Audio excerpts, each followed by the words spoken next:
I'm a front-end developer, and over the last 3 years, I've been doing a lot of work with SVG because SVG excites me. It is both an image format and an object and a document format, and there's so much possible with it.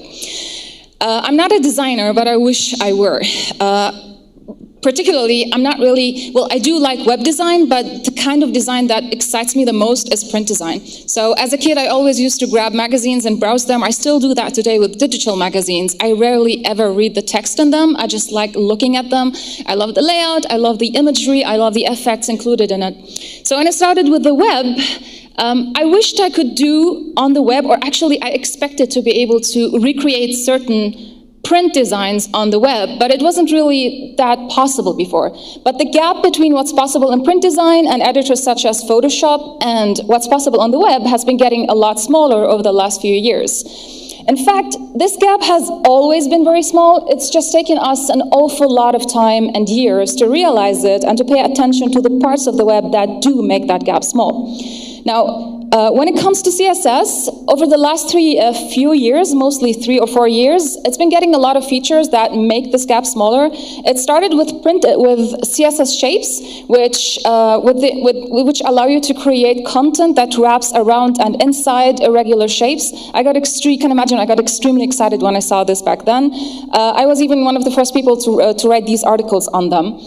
And then with the introduction of CSS blend modes, which also enable us to do a lot of color compositing and blending to create really nice effects that are also part of what you always see in poster design and print design.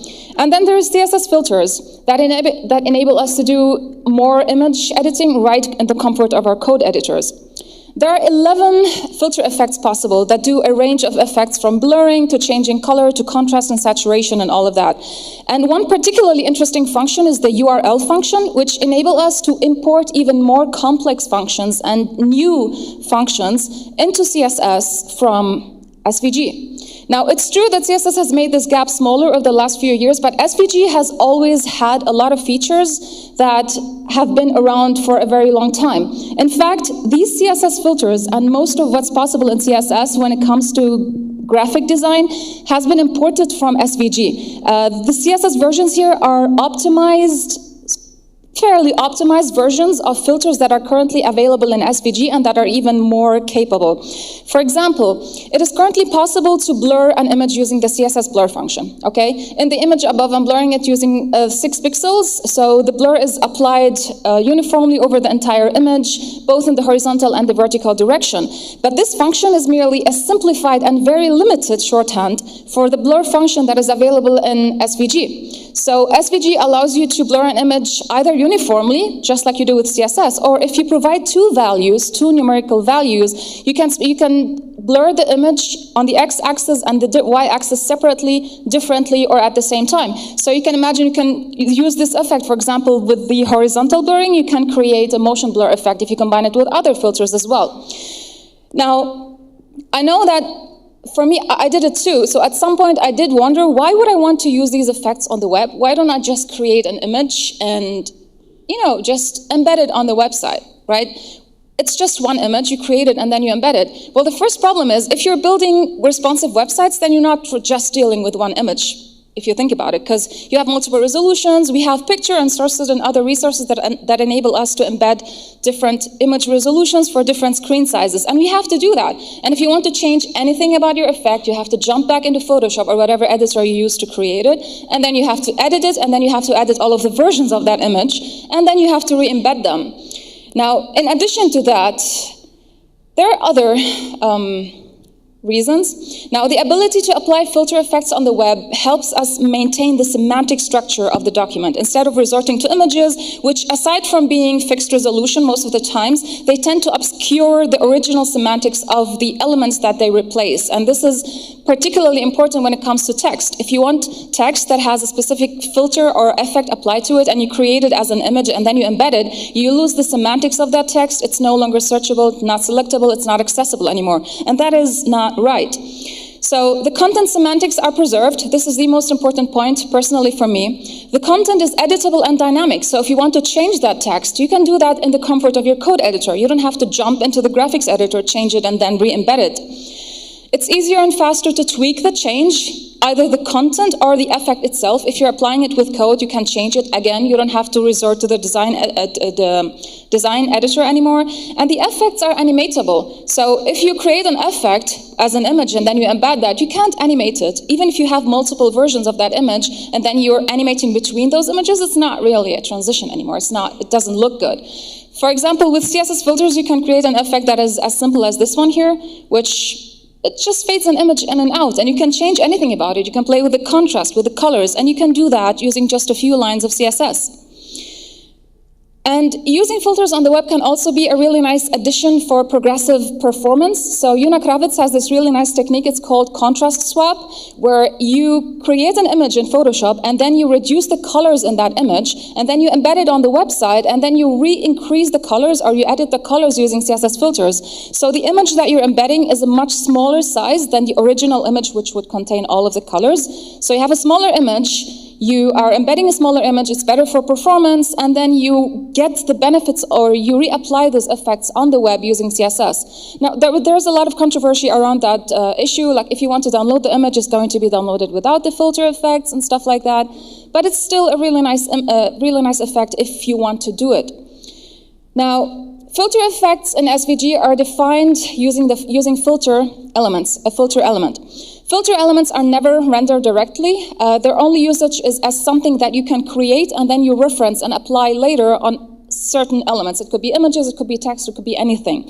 Such elements that are only defined and then reapplied or referenced, are usually wrapped in defs. Defs is short for definitions, and it's an element in SVG. Whatever you put into a defs element is not going to be rendered on the page. But when it comes to filters, whether you wrap them in a defs or not, it doesn't make any difference because it's not going to render. The reason it's not going to render anyway, because the reason for that is that filters require a source image to work on. And unless you explicitly define that source by calling the filter on that source image, then it's not going to have anything to render, and so it's not going to render. So you can put it in a defs element or not, it's up to you. Now, a filter effect, to create an effect, whatever that effect, it's made up of a series of operations, and each operation is created or is done or is applied using a filter primitive in SVG. All of these primitives are prefixed F with FE. FE is short for filter effect. So you have FE blend, which is the blend filter effect, and then you have FE composite, compositing effect. Each filter primitive performs a single fundamental graphical operation on one or more inputs, one or more. So an effect can be applied to either one input, or it can take two inputs and apply the effect using those two inputs. This input can be, it's going to get very technical from now on, okay? The input can be the original image, the source graphic. It's called the source graphic in SVG. It could be the result of another primitive. So you can chain filters together. The result of one primitive can be used as an input to another primitive, or it can also be the alpha channel of an element, which is essentially a black version of that element. This in turn means, like, you have more than 19 filters in SVG. Each one of they can all be changed. They can be chained. They can be. You can take an input from one of them and use it for more than an input for more than one other filter primitive. So you have almost an endless combination of filters and therefore an endless combination of primitives. The sky is the limit. Now, before diving into the examples, and we're going to talk about some of these filter primitives and create some really nice effects with them, I want to cover another topic really fast. It's called the filter region. The set of filter operations need a region to be applied on. Okay, so suppose you're applying a filter effect on one of many elements in the SVG. How do you tell the SVG that you want that effect to be restricted to a specific area and not be applied on everything else on the SVG? Or maybe you want to do it the other way around. You have multiple images, multiple elements on the page, and you want the effect to be applied on the entire SVG. You can do that by specifying the filter region or editing the filter region. So each element has a small region. Every element in SVG has a small region whose boundaries are defined by the borders of the bounding box. A bounding box, also called a short, the short version is called B box. In SVG, it is the smallest fitting rectangle around an element. Okay, so if we have text, this is what the smallest fitting rectangle could look like. It could also have some padding on the top and bottom because the line height also counts here. The bounding box of an element is by default the filter region for an element. So if you apply an effect to this text, for example, it will be restricted to that small rectangle of the text. However, some filters affect pixels that lie outside of that bounding box. For example, if you apply a blur effect and you look at this image here, on the right side and on the left side, you can see the blur being clipped off, and that is very undesirable. Now, according to the specification, it is often necessary to provide padding space in the filter region because the filter effect might impact bits slightly outside the tight-fitting bounding box. Okay, for these purposes, it's possible to provide, you can change the value, you can change the area of the region by changing the position of the top left corner and the width and the height of that region. And in order to expand it, you need to be able to provide negative values for the X and Y positions, and that is actually possible. So if we were to visualize the filter region area, we'd be able to see that this padding indeed exists by default.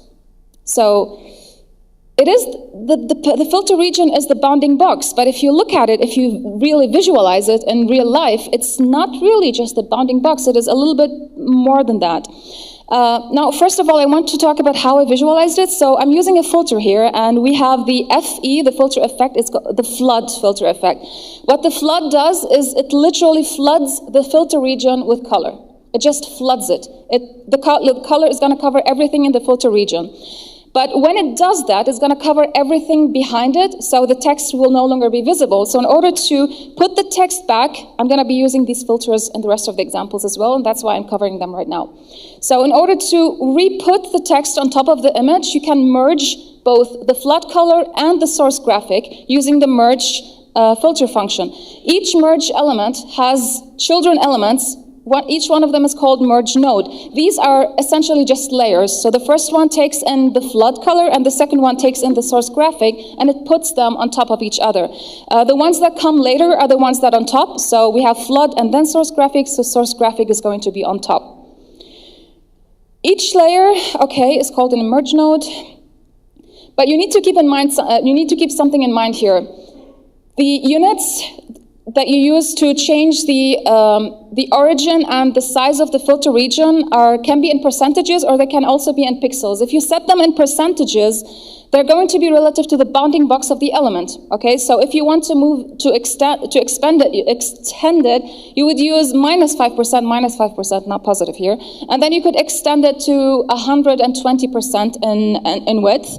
Or if you use the user space on use as the coordinate system, which is essentially the entire SVG, then you can specify the filter region in pixels. But when you do that, it's going to be relative to the entire SVG. These are a little bit of small technical details that I needed to cover, and now we can start creating some effects. Now, the most basic effect that you will probably most of the times find in tutorials about SVG filters is creating a drop shadow, because it's a very simple one, fairly straightforward, and it gives you a clear idea of how chaining works and how then merging layers and stuff like that. So I'm going to create this effect here. I just have an image. I want to create a drop shadow. The drop shadow is a very light drop shadow. It's not very dark, so it's not really black. You're going to have to change that color into gray. Sure, okay. So you can start that by creating a filter element. Inside of that filter element, you use the offset filter primitive. The offset primitive offsets the input image relative to its current position in the image space by the specified vector. So you specify dx and dy, and then the dx and dy will move the image on the x and y axes respectively.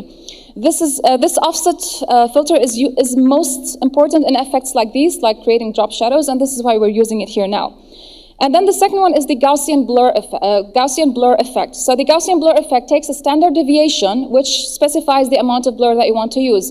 You can specify one number only, which creates a uniform blur, or you can specify two numbers if you want to create only horizontal or vertical, or different horizontal and vertical effects.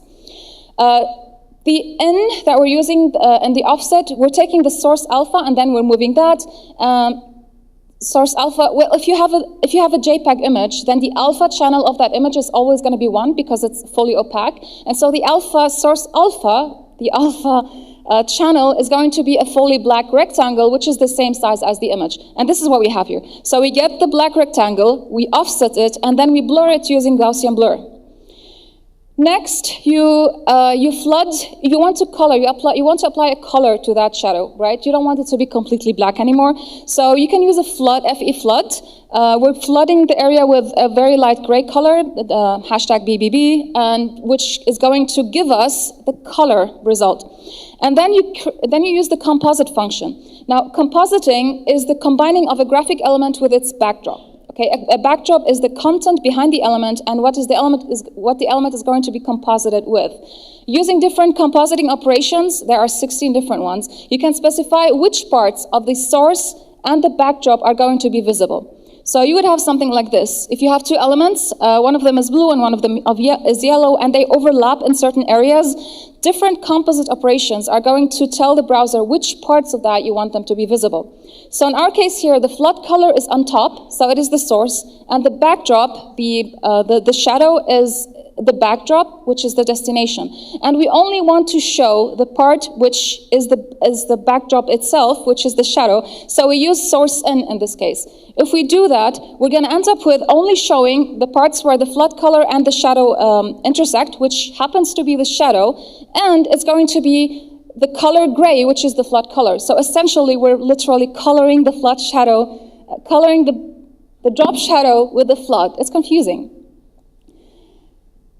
So at this point, the only thing that is visible on the page is this here. We have a rectangle, we have it blurred, and we have it colored, so we have the drop shadow, but we don't have the image. How do you combine them?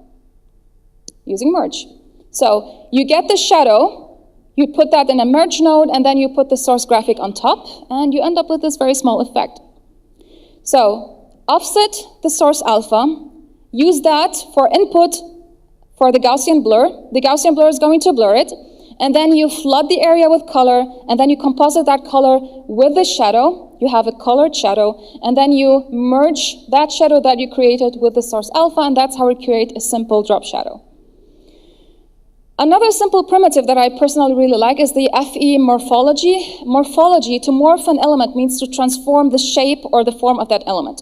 The morphology filter effect operates on the form of the object. It has two values. The first one is erode, and the second one is dilate. To erode an element means to make it thinner. To dilate means to make it thicker, and this is literally what this primitive does. It either makes the element thinner or it makes it thicker. Now, the amount by which you make it thinner or thicker is specified using a radius attribute. And even though we're saying radius, which usually means a circle or an ellipse, the browser doesn't really use a circle in order to make this erosion or dilation. Using the number that you specify in radius, the browser is going to create a matrix or a kernel, which is then used to do this, this kind of erosion and dilation. This is a little bit technical jargon, but it's necessary to know. So when applied to a graphical, to a JPEG image, to a photograph, erode and dilate have very, very predictable results. So the image is going to be transformed into sort of an image that has been painted with really large strokes of color. And this is literally what it looks like. And if you were to animate the effect to see how it works, it's the one on the top right. So you start with the image, and the thicker you make it, or the stronger the morphology. Yeah, let me repeat that. Oops, sorry. The thicker or the wider the strokes get, and the less detail you have in the image. The only thing that you might notice in this slide is that when you apply these effects, you have erode and you have dilate. The difference between the image on the top right and the one on the bottom left is the color. One of them looks that it has lighter strokes and the other one has darker strokes. This is because, again, a little bit of technical stuff. Erode sets each pixel to its darkest or most transparent neighbor, whereas dilate sets the channel to match the brightest or least transparent one. So morphology, when applied to images, has a very predictable effect. The image did get, if you look really close, the image with when you apply erode, it does get a little bit smaller on the edges, whereas dilate makes it a little bit wider. One is dark, one is light. Very predictable effect. Now, this is all too much, again, gibberish. So for single color objects, such as text, for example, erode makes the object thinner or dilate makes it thicker. We can take advantage of this fact to fix something that we usually want to do in SVG, but we get unpredictable results for. So if you want to add a stroke to text in SVG, you can do that using the stroke attribute. Okay, so if you add a stroke, you can do that like this. Stroke deep pink, this is the color that I use most of the times because it's the easiest. You add a deep pink stroke and you give it a stroke width and you end up with the result on the second line here. What happens when you add a stroke or an outline? You want to add an outline, but if you do it using stroke, you're going to end up with a text that got thinner, so that stroke actually ate up part of the text, and this is probably not the effect you want. If you want to add an outline, you want to preserve the size of the text and then add the outline to the text. If you use stroke, this is the result that you get. You're going to eat up some of the text. But if you use SVG filters, you can fix that. So what do you have here? We have a source alpha. We have text. Okay. We take the source alpha of that text, and then we operate it. We specify the operator on the morphology filter to be dilate. So we want to make the text thicker, okay, by 3 pixels. And then we flood the area with color. It's deep pink again. Which results in a pink flood area. And then we composite. Remember compositing? You specify which part is going to, like, you're going to clip off something. So in this case here, if you use the operator N, what's going to happen is you have a color on top, and then you have the text in the background. And when you composite them together, the dilated text and the color, you're going to end up coloring the text. And then you merge the recolored text with the source graphic. So you have the original text, which is in black, and then you have a pink version, a pink dilated version of that text. Okay, you have them on top of each other, and then you show them on top of each other with merge. So you end up with the one on the bottom here. So literally right now you have 2 layers of text. The one in the behind is the text itself, but it has been dilated and colored in pink, and then you put the original text on top again. You can take this a little bit further and create something like this. You can create outline-only text. So, for example, if you have this outline here, and you can put it on any kind of background, anything that happens in the background will be reflected inside of the text. And this is also possible using the exact same technique, or changing it a little bit, and then adding 1 filter to it. So we're going to start with morphology again. We're going to make the text thicker. But what I'm doing here is instead of taking the source alpha, which is black, and then I'm going to have to color it with FE flood and FE composite, which is a little bit too much, I'm taking the source graphic itself, which is my text, right? The text is going to be originally black or any other fill color that you want. And then you're making the text thicker. Okay, and then you're using the composite with the operator out. So you have the thicker text in the background, and then you take the original text, you put it on top, and you cut it out. So you're creating sort of a hole in the thicker text by using the original text. And the most important part here is, because I'm not using FE flood to color the outline has the same color as the source graphic, so the same color as the text, which gets its color using the fill attribute, which you can specify using CSS. So if you use this filter here, just these 2 steps, you can create outline text, and then you can style that text and change the color in CSS, which is perfect for separation of concerns. The next thing here, this is the thing that I'm most excited about, the demo. I showed this demo to a lot of people, and some of them said, wow, I thought this was created using 3D Max. And another one was like, oh my God, this is SVG? I said, yes. So, in this section, I'm going to talk about how you can use an image of a texture, any texture, and then use it to change the shape or apply a texture and change the shape of text. Okay, in particular, I want to create this effect that I borrowed from a Photoshop tutorial that I found on YouTube. Because I'm not a designer, I have no idea how to do things in Photoshop. So what I do when I want to experiment with SVG filters is I find a really nice Photoshop tutorial. I follow the steps that they make, and then I recreate those steps with filters. Now, in the video, the designer created this effect by using what is known as a displacement map. A displacement map is an image whose color information is used to distort the content of another element. So you have an image, it has colors. Those colors will be used to distort another element that is put on top of it. In SVG filters, the FE displacement map primitive uses the pixel values from the input image that you give it to spatially displace the image from another input. So displacement map takes 2 inputs. One of them is the texture or the map, and the other one is the element that you want to apply the texture to. The steps to recreate that are, in Photoshop, you want to desaturate the image, turn it into black and white, according to the designer. Then you want to reduce the amount of detail in it by blurring it by just 1 pixel, because the more detail you have on an image, the less realistic the effect is going to be. So you blur it by 1 pixel, which is just enough. If you blur it more, it's going to be too little detail, and it will also be very unrealistic. You save that image, the black and white, slightly blurred, you save it as a displacement map, and then you reuse that image, you open it again, but use it as a displacement map to distort some text. Okay, so the text now has changed, but you don't see a background image. So you take the original image again, you use it as a background, and then you composite the text with the background to make the effect even more realistic. In SVG, fill the region area with the image that will be used as a texture. So we have an image, we're going to fill the region area with that image. We're going to desaturate it using color matrix, which is another filter primitive with the value saturate. Just like saturate in CSS, if you set the saturate to 0, the image is going to be desaturated. You apply a 1 pixel Gaussian blur to the image using FE Gaussian blur. Use the image to distort the text with displacement map. Blend the text into the background image using blend, and apply a translucent effect to it, just to make it a little bit more realistic, by decreasing the opacity using component transfer. And then we display the text on the image behind it by merging the 2 layers again. This is the code. So we're going to start with FE image. Image literally just gets an image and puts it in the region area. It's going to fill the region area with it. It even comes with a preserve aspect ratio. So if you want to preserve the aspect ratio of the image, or if you want to just fill the area regardless of the aspect ratio, you can do that. And then you desaturate the image with color matrix. Color matrix takes many types. One of them, which is saturate, which is just a shorthand for a specific color matrix. It's just for convenience, and it's available for us. So if you use type saturate value 0, you're going to desaturate the image. And then you decrease the level of details by applying a Gaussian blur on the image itself. In this case, I've used 0.5 because I found that to be even more realistic than 1 pixels. And that result is a map, and this is what it looks like. Okay?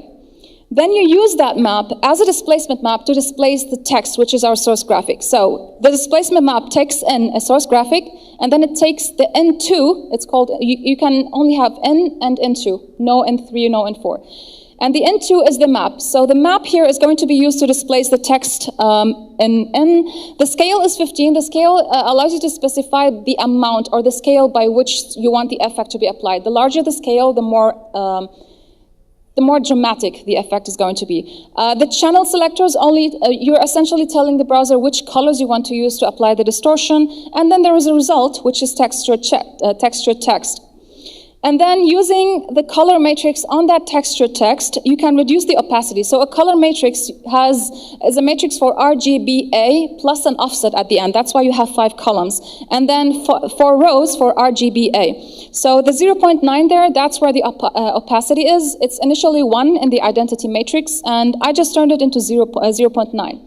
This is what the text now looks like. It has been changed, displaced using the texture. Now, I want to show the texture. First, I want to decrease the opacity. Okay, I didn't decrease the opacity. I add now the image again back in the background using FE image again. And then you can change the gamma. What I'm doing here is just a little bit of tweaking, just like the Photoshop guy did. I'm increasing the contrast of the image using component transfer. The component transfer is very similar to matrix, but instead of using a matrix, you can have a channel for each one of those components, R, G, B, and even A. And then you can use functions to change the values in those channels. Now, the type gamma, the component transfer type gamma, literally works on the gamma of an image. So it manipulates and changes the lightness and the dark areas of the image. So if you make the dark areas darker, you're increasing the contrast. And if you make the light areas lighter with the darker dark areas, you're increasing the contrast. And this is what I'm doing here. Changing the amplitude and exponent is going to make the dark areas darker and make the light areas lighter. So we have this displaced text. In the background, I re-added the original image and tweaked the contrast a little bit on that image, and this is the background now. And then you blend the text with the background using the blend primitive. So again, the blend takes 2 inputs that you want to blend together. The mode can be multiply, screen, one of the many blend options that you have in CSS, except that we only have like 4 or 5 in SVG, but you can definitely recreate the others on your own. So I'm multiplying the text with the background, and then I'm merging the two on top of each other to get this result. Now, the color could be made even more realistic. I just didn't have the time to do it. If instead of using multiply, you use a linear burn, I would have to recreate the linear burn effect and then apply it. Then it becomes even more realistic, similar to this here. This is the original tutorial. And this is how you displace text with SVG filters. Thank you. Now, in addition to getting an external texture and applying it to an element, SVG is even more cooler. It allows you to create your own texture that you can use as a displacement map later. So filters can generate rich textures. You can create fire textures, cloud textures, marble, stone, paper, and we're going to create paper shortly. We can do that using the turbulence function, the turbulence filter. Whenever I say function, I mean filter. The turbulence filter primitive generates and renders Perlin noise. This kind of noise is useful in simulating several natural phenomena like clouds, fire, smoke, and in generating complex texture like marble or granite. Just like FE flood, when you use FE flood, you flood the entire region with a color. If you use turbulence, you flood the entire region with a noise that we're going to see shortly. Now, in this session, I'm going to go over how you can create noise with FE turbulence and how that noise can first be used to distort images and text. And then we're going to see how the noise can be generated with this primitive in combination with SVG lighting filters. So you have a texture, and then you apply some light to it, and you turn that into you have noise, and you apply light to it, you turn it into a texture. And the more different the noise, the more different the end result is going to be. So this is what FE turbulence looks like. You will usually only have to worry about 3 attributes. The base frequency, it specifies the grain of the noise. Very low values, such as 0.001, will produce larger patterns. You'll see an example shortly. And very high values, such as 0.5, will produce tiny patterns. Values in the range of 0.02 and 0.2 are a useful starting point for most textures. There are also 2 types of noise, fractal noise and turbulence. The fractal noise is the more smooth one. It gets you closer to clouds and those kinds of effects. And then there is the num octaves, which is the number of octaves, which, very similar to music, is just the number of levels. The higher the number of octaves, the higher the number of layers you have, and therefore the higher the detail level. So these 12 images represent 12 different results of noise created with turbulence, with different types, base frequency, and num-octave values. Just to quickly go over them. In image A, you have a base frequency of 0.04. This is a standard noise. We're not playing with any of the other values, just a base frequency of 0.04. B is the same as A, but we increase the level of details with num-octaves too. So if you look at it, B is exactly the same as, is the contrast good enough? Can you see them? Okay, so B is the same as A, but with a little bit more detail if you look inside of it. C is the same as B, but we changed the seed to 201. So essentially what the seed does, it affects the shape drastically, just not in a way that's understandable. It's just that to generate the turbulence, you need to generate a bunch of random numbers. That's random noise. And if you want the same randomness in multiple places, for example, over multiple elements that are next to each other, you can start the generator from the same seed multiple times. So the seed is sort of like it's a random number that the browser is going to use to start the randomness from. D is the same as C with the number octaves 5, so we've increased the level in D. E shows that noise is continuous. So if you have A and E that start with the same seed and you put them next to each other, you're going to see that the noise is continuous from A to E. It's like it's the same noise. F is decreasing the base frequency to 0.01, and that will create larger patterns. So if you look at F, this is a larger pattern, and then you have the smaller patterns. Each one of these can be used to create different textures. G and H show the difference in the number of octaves, again, between G and H. I and J is noise, but that is using fractal noise, not turbulence. So if you look at all the ones like A, E, B, C, D, G, H, all of these are like intricate noise, and then I and J are more cloudy and more vague and more blurred. These can be used to create clouds, for example. K and L show you that you can change the size of the noise, the size of the turbulence along the x-axis and the y-axis. So if you look at L, for example, you can create that effect, and you can create some really nice effect with it. An example that I have now is, this is a demo online that shows you how you can apply an effect. So if you choose turbulence and you use that turbulence as a displacement map on this image, this is what it looks like. And then you can change the scale to make it more dramatic or less dramatic. And then you can also apply the same texture to text, which will give you that warping text effect. Dirk Weber used FE turbulence as a displacement map on text to create this water splash effect, which is available on Smashing Magazine. And then in Code Drops, they have this really nice button effects that are also using noise, and you're animating that noise because all of the numbers, all of the values in the noise are animatable. So if you animate those, you can end up with these effects. I like this one the most, it's the music one. This is vertical noise, like the one you showed earlier, but you're just animating it. Now, what I want to talk about now is how you can use this noise, this turbulence, plus lighting effects to create texture. And more specifically, I want to create a very simple rough paper texture, which I borrowed from Michael Mullany, by the way, online. This texture requires literally 2 steps, 2 functions, 2 primitives, and then you can do anything with it. You can use it as a displacement map or whatever you want to do. So first, we're going to start by creating the base for this whole effect with the turbulence primitive. We're not specifying a type on the turbulence at this point, so we're getting turbulence, not that cloudy effect. Yeah, we're creating the base frequency 0.04, which is a fairly good start. Most of the times I just experiment, so I just change the values to see which one gets me closer to my goal. And then I have a rectangle that I'm applying this texture to. This is what I have. This is what you start with. Now we need to shine a light on that surface. Shining a light on a graphic provides additional depth and texture. And to create a lighting effect, you need to specify 3 things. A light color, specified by the lighting color property you're going to see shortly. A light type, which is specified using a light source, a light type.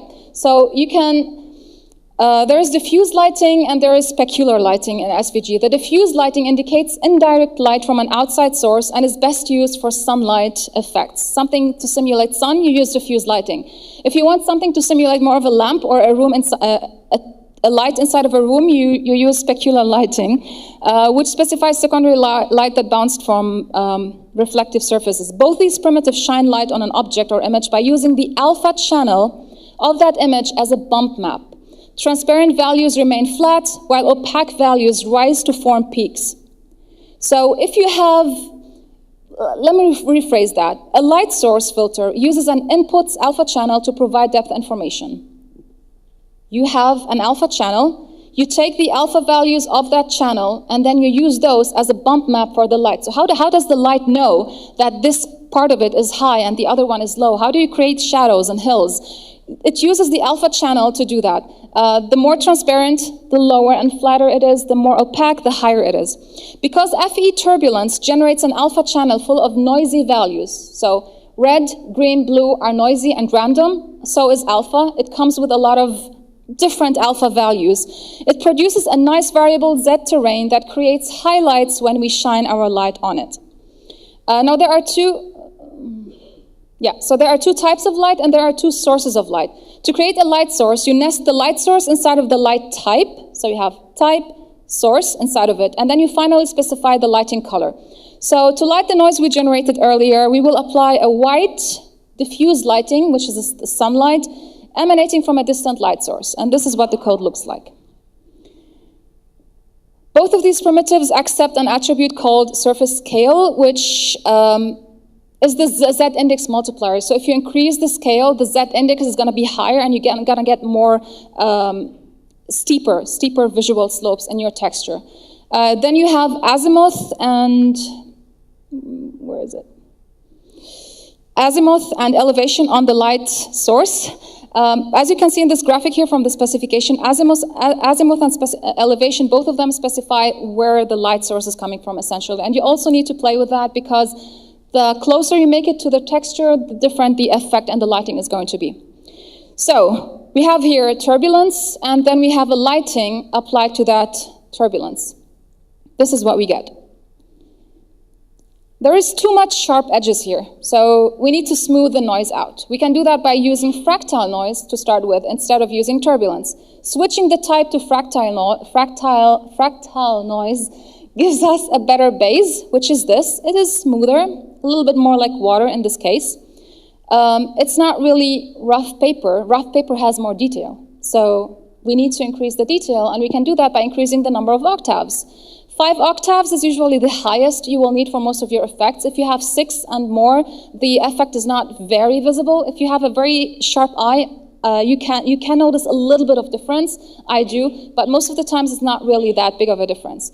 So if we increase the number of octaves, it gets a little bit more grain. It looks much better, generally. You can change the effect a little bit and tweak it more by playing with the source and the distance of the light, maybe even the color. If you change the color, this is going to be colored rough paper. Decreasing the elevation on the light source, for example, is going to make it look like this. It's a little bit darker, which brings us a little bit more to sandpaper, which is not what we want. We want rough paper. So I think the previous version looked just fine. And that's all you need to create a simple texture. You need noise, and you apply some text to it. And then you can use this texture to use it as a displacement map. So if you want to simulate writing on paper, you can do that. You can do pretty much anything with this. You can also create a myriad of different effects if you take that noise and you apply different other filters to it. So this is an example here. This is FE turbulence.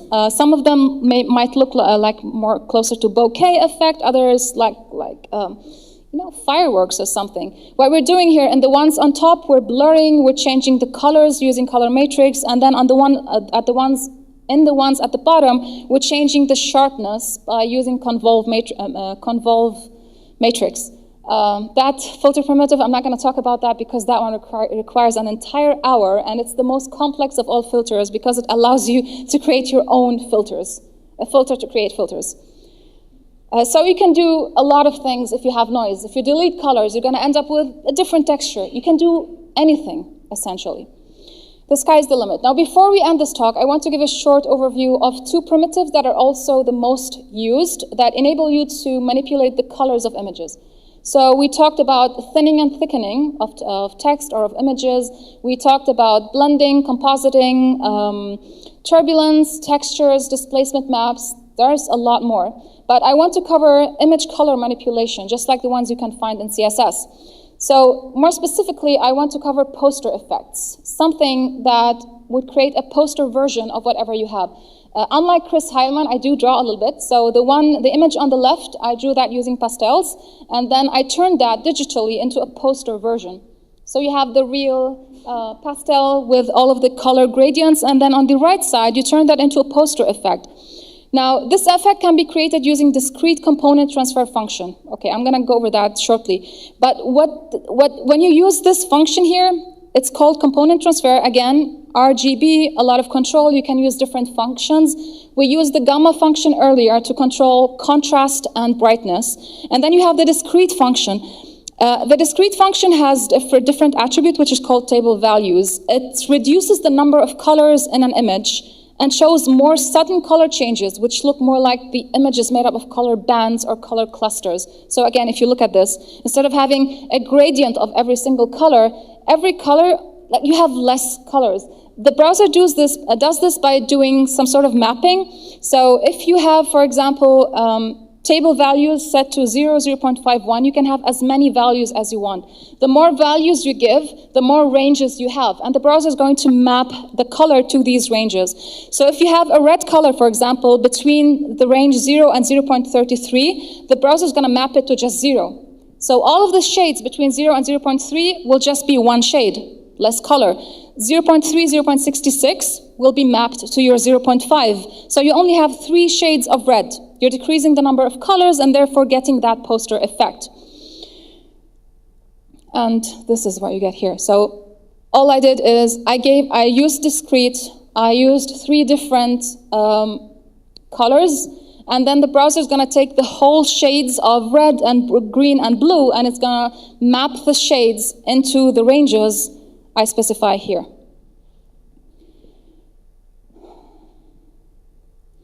Another thing is, I want to create a duotone effect with contrast control. So to create a duotone effect in Photoshop, you usually do two steps. You turn the image into grayscale, and then you map the grayscale range into a new range that instead of having black and white on the edges, so instead of a range from black to white, you map that to a range from pink to yellow, or whatever color you want to do. In other words, you will need a gradient map that the browser will use to map your grayscale image to. Now, this is the tutorial that I found on YouTube again. So you have this black and white, and then you're gonna do a little bit of mapping. You change the black to some color that you want. So all of the shades of black will be transferred to this or mapped to this color. And then the white, you change that into your other color, and you get duotone effect, like the one from Spotify. How do you do that in SVG? You need to create a gradient map using component transfer, but instead of using the discrete value, which limits the number of colors, we're going to use the table value. In order to map your colors into a new range of colors without losing any colors, like we do in discrete, you can use the component transfer type table. So suppose you want to create the duotone image using these two colors here. You have a pink color and then you have another color. For every one of those colors, the two colors, you get the RGB values, which you have on the right. And then you divide that value, the R value, the G value, and the B value, you divide that by 255, you get a small decimal value, and that's what you're going to use in the function here. So, let me do, these three here, RGB, are the RGB of pink, and the other ones here, RGB, are the values for the other color. So red is going to be mapped from black and white to these this range, and then G is going to be mapped to this range, and B to this, and that gives you the duotone effect. This looks nice, but it does look like it's missing something. If you increase the lightness of the colors, increase the lightness of the yellow, and increase the intensity of the pink, the effect becomes a little bit more realistic. So you can do that again by using the gamma function of component transfer, increasing the amplitude, decreasing the exponent, a little bit of tweaking, you get a better result. Now, you may have noticed an attribute on the component transfer filter here. It's called color interpolation filters. This attribute is used to switch from and between the linear RGB space and the sRGB space. It is useful to get more desirable results when applying certain effects. For example, if you want to apply an inversion effect, if you will have an image and you want to invert the colors of that image, if you use the default linear RGB space, you're going to end up with a result on the right, which is not very desirable. The one you want is the one on the left, with more intense colors. Now, the reason this happens, this is not really wrong. The mapping is happening, it's correct, everything is working as expected. But because of the way the human eye perceives colors, lighter tones always look more like just white to us. So we have all of the tones we need in the right one, but our eyes are seeing it in a too light way. In order to change this and get more darker shades and less lighter shades, you can switch to the sRGB space and you get a more desirable, not more right, because both of them are correct. You get a more desirable effect. Before the thank you, just a quick note. So if you use any kind of coloring effects in SVG and you get the colors are not really just like you expected, the image is too light, most of the times the solution is going to be to switch the color interpolation filters to sRGB. And that is all I have. Thank you so much.